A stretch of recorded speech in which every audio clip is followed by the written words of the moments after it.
여러분 안녕하세요. 살다 보면 가끔 이런 순간이 있죠. 모든 게 엉망진창으로 느껴지고 뭘 해도 답을 찾기 어렵고 심지어는 내가 지금 제대로 가고 있는 건가 하는 의심이 스멀스멀 올라올 때요. 분명 어제까지는 괜찮았는데 갑자기 삶에 거대한 물음표가 턱 하고 나타나는 순간들 말이에요. 바로 그럴 때, 우리 삶에 물음표가 생겼을 때 어떻게 하면 이 물음표를 느낌표로 바꿀 수 있을지 혹은 적어도 좀 더 작은 물음표로 만들 수 있을지에 대해 이야기해 보려고 합니다. 걱정 마세요. 정답을 알려드리겠다는 거창한 이야기가 아니라 같이 고민하고 헤쳐나갈 수 있는 몇 가지 재미있는 생각들을 나눠보려고 해요. 자, 그럼 우리 모두의 삶에서 한 번쯤은 마주하게 될 그 거대한 물음표들을 함께 탐험하러 떠나볼까요? 이 여정은 혼자가 아니라 여러분과 제가 함께하는 의미 있는 탐험이 될 겁니다. 우리는 각자의 경험과 고민을 나누며 서로에게 작은 빛이 되어줄 수 있을 거예요. 모든 물음표에는 그 안에 숨겨진 의미와 해결의 실마리가 있다는 믿음을 가지고 말이죠. 생각해보면 우리 인생은 마치 게임과도 같아요. 레벨이 올라갈수록 새로운 미션이 주어지고 가끔은 도무지 공략법을 알 수 없는 강력한 보스 몬스터를 만나기도 하죠. 잘 나가다가도 갑자기 길이 막히고 어딘가 잘못된 버튼을 누른 것 같고 내 캐릭터가 왜 이렇게 약한지 한숨만 나오는 그런 순간이 꼭 찾아옵니다. 처음에는 이 정도쯤이야 하고 자신만만하게 시작했던 일들이 예상치 못한 복병을 만나면서 이게 맞나? 싶은 혼란에 빠지기도 하고요. 특히나 요즘처럼 변화가 빠르고 예측 불가능한 시대에는 이런 물음표들이 훨씬 더 자주 그리고 더 크게 다가오는 것 같아요.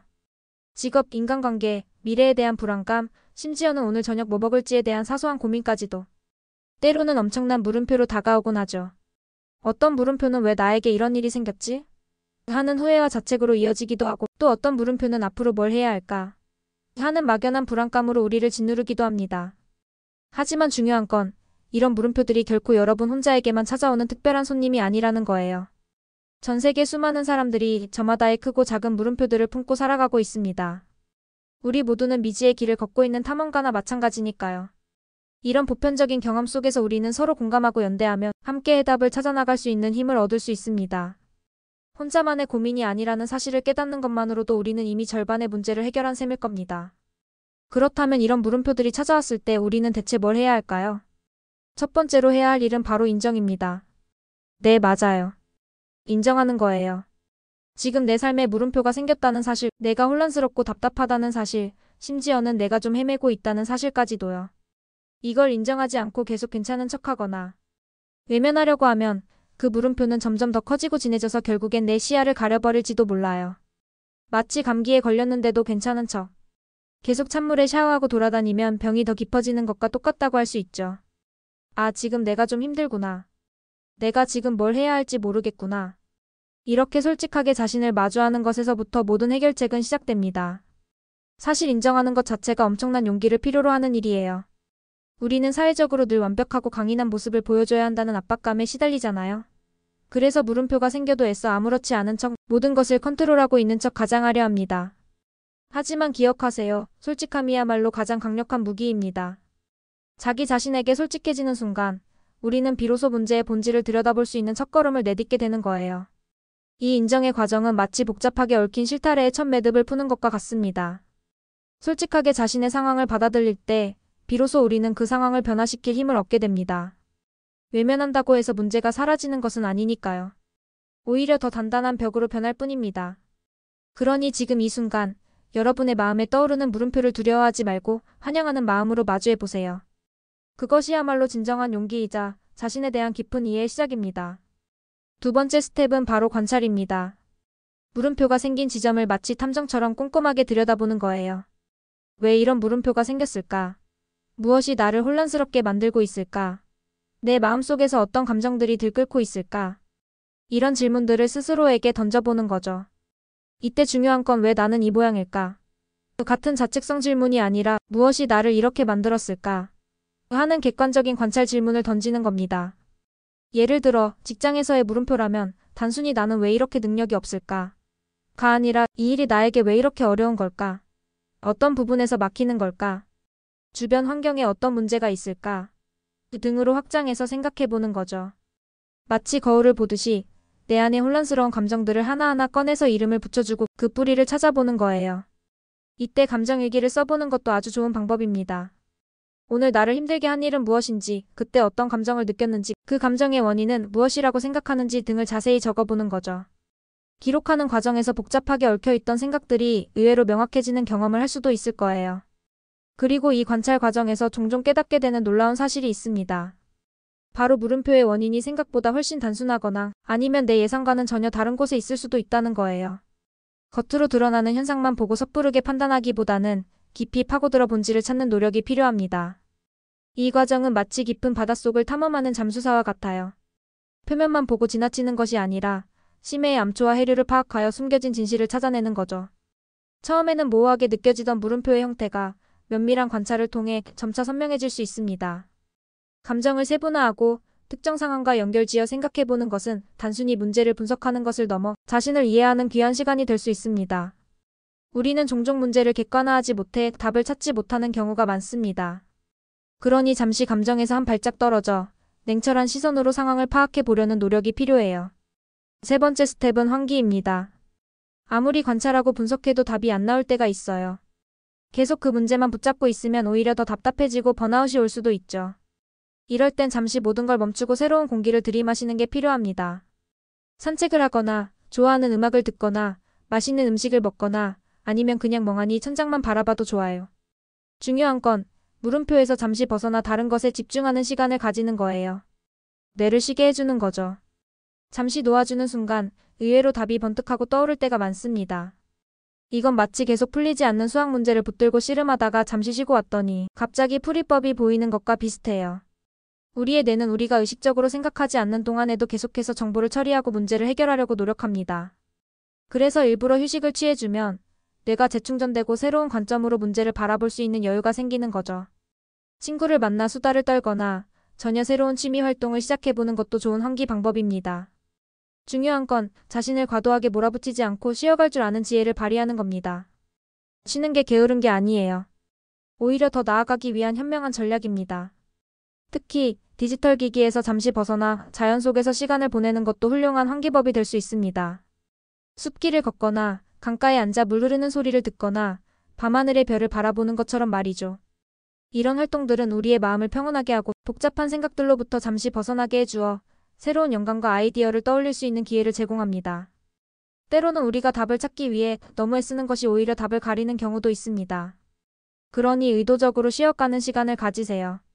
이 환기의 순간은 여러분의 에너지를 재충전하고 물음표에 대한 새로운 시각을 얻을 수 있는 소중한 기회가 될 것입니다. 네 번째 스텝은 바로 다르게 보기입니다. 물음표가 생겼다는 건 어쩌면 우리가 기존의 방식으로는 더 이상 앞으로 나아갈 수 없다는 신호일 수도 있어요. 이때 필요한 건 새로운 관점, 새로운 시도입니다. 늘 가던 길이 막혔다면 다른 길을 찾아봐야죠. 늘 쓰던 도구가 고장났다면 새로운 도구를 찾아야 하고요. 예를 들어 인간관계에서 물음표가 생겼다면 상대방을 바꾸려 하기보다는 내가 그 관계를 대하는 태도를 바꿔보는 건 어떨까요? 직장에서의 물음표라면 이직을 고민하기 전에 내 업무 방식을 바꿔보거나 새로운 기술을 배워보는 건 어떨까요? 이 다르게 보기는 때로는 엄청난 혁신으로 이어지기도 합니다. 아인슈타인이 그랬잖아요. 같은 문제에 대해 다른 결과가 나오기를 바라면서 같은 행동을 반복하는 것은 미친 짓이다. 물음표는 우리에게 변화를 요구하는 강력한 메시지일 수 있습니다. 그 변화를 두려워하지 말고 새로운 시도를 해보는 용기를 가져보세요. 작고 사소한 변화라도 괜찮습니다. 평소에 안 해봤던 걸 시도해보는 것만으로도 새로운 시야가 열릴 수 있으니까요. 예를 들어 늘 출근하던 길을 바꿔보거나 평소에 읽지 않던 장르의 책을 읽어보는 것만으로도 작은 변화의 시작이 될 수 있습니다. 그리고 이 작은 변화들이 모여 큰 변화를 만들어낼 수 있습니다. 마치 나비 효과처럼 말이죠. 때로는 우리가 처한 상황을 완전히 뒤집어보는 역발상도 큰 도움이 됩니다. 문제가 아닌 기회로, 위기가 아닌 도전으로 인식하는 태도 말이죠. 이 물음표 덕분에 내가 무엇을 배울 수 있을까? 혹은 이 난관을 통해 어떤 새로운 가능성을 발견할 수 있을까? 와 같은 질문을 던져보는 겁니다. 고정관념을 깨고 유연하게 사고할 때 우리는 생각지도 못했던 해결책을 발견할 수 있습니다. 예를 들어 실패를 단순히 부정적인 경험으로 치부하기보다는 실패는 성공의 어머니라는 말처럼 배움의 기회이자 더 나은 방향으로 나아가기 위한 소중한 과정으로 받아들이는 것이죠. 이런 다르게 보기의 습관은 삶의 모든 영역에서 여러분을 더욱 창의적이고 문제 해결 능력 있는 사람으로 만들어줄 것입니다. 중요한 것은 답이 없다고 포기하는 것이 아니라 다양한 각도에서 답을 찾아보려는 끊임없는 노력입니다. 다섯 번째 스텝이자 어쩌면 가장 중요한 스텝은 스스로에게 친절하기입니다. 물음표가 가득한 시기는 누구에게나 힘든 법이에요. 스스로를 비난하고 자책하기보다는 잘하고 있다고 격려해주고 따뜻하게 안아주는 시간이 필요합니다. 나는 왜 이것밖에 안 될까? 라고 생각하기보다는 지금까지 정말 잘해왔고 이 물음표도 분명 헤쳐나갈 수 있을 거야. 라고 말해주는 거죠. 우리가 친구가 힘들어할 때 옆에서 위로하고 격려해주듯이 자기 자신에게도 똑같이 해주세요.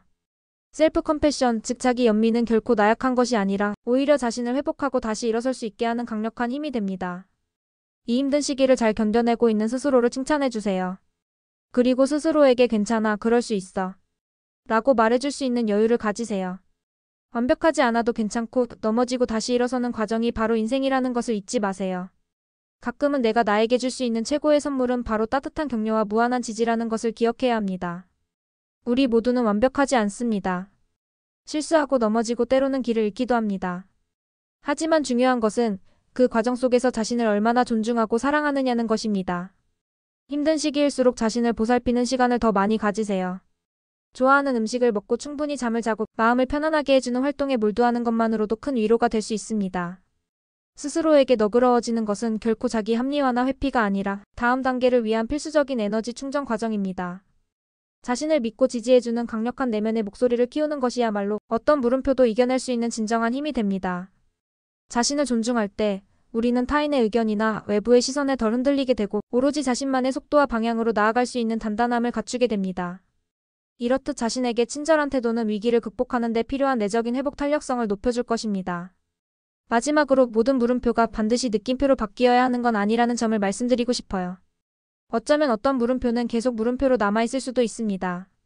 그리고 그게 나쁜 것만은 아니에요. 인생은 정답만을 찾아가는 여행이 아니니까요. 때로는 그 물음표 자체가 우리를 새로운 곳으로 이끄는 나침반이 되기도 하고 더 깊이 사색하게 만들어서 우리를 더 성숙하게 만들기도 합니다. 모든 답을 알 필요는 없어요. 모든 것을 해결할 필요도 없고요. 그저 그 물음표를 편안하게 받아들이고 그 안에서 새로운 의미를 찾아가는 과정 자체가 중요한 거죠. 미지의 영역에 대한 호기심, 불확실성을 견뎌내는 힘, 그리고 그럼에도 불구하고 계속해서 앞으로 나아가려는 용기. 이것이야말로 우리가 물음표의 시간 속에서 얻을 수 있는 진정한 보물일지도 모릅니다. 물음표는 때로는 우리에게 성장통처럼 다가오지만 그 성장통을 통해 우리는 한 뼘 더 자라고 더 단단해지는 법입니다. 우리가 이 세상을 살아가면서 마주하는 수많은 물음표들은 사실 우리를 더 넓은 세상으로 이끄는 안내자 역할을 합니다. 완벽하게 계획된 인생보다는 예상치 못한 물음표 덕분에 더 흥미진진하고 다채로운 경험을 할 수 있는 것이죠.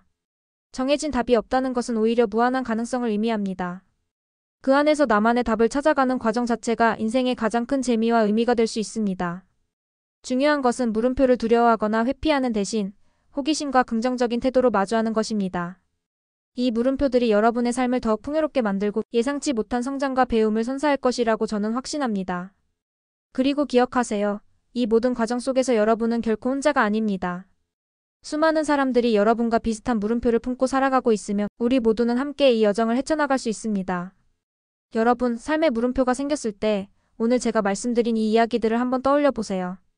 인정하고 관찰하고 환기하고 다르게 보고 그리고 무엇보다 스스로에게 친절해지는 것. 이 5가지 스텝이 여러분의 물음표를 조금이나마 가볍게 만들고 궁극적으로는 그 물음표를 통해 더 나은 여러분을 발견하는 데 도움이 되기를 진심으로 바랍니다. 물음표가 있는 삶이 결코 틀린 삶이 아니에요. 오히려 그 물음표들 덕분에 우리 인생은 더 다채롭고 흥미진진해지는 거랍니다. 그러니 너무 힘들어하지 마세요. 우리 모두는 각자의 물음표를 가지고 나아가고 있으니까요. 함께 이 물음표의 여정을 즐겨보는 건 어떨까요? 그럼 다음에도 더 재미있는 이야기로 찾아올게요. 안녕. 이 여정에서 여러분이 마주하는 모든 물음표들이 결국은 여러분의 삶을 더 깊이 이해하고 더 큰 의미를 부여하는 계기가 되기를 바랍니다. 여러분의 삶을 응원합니다.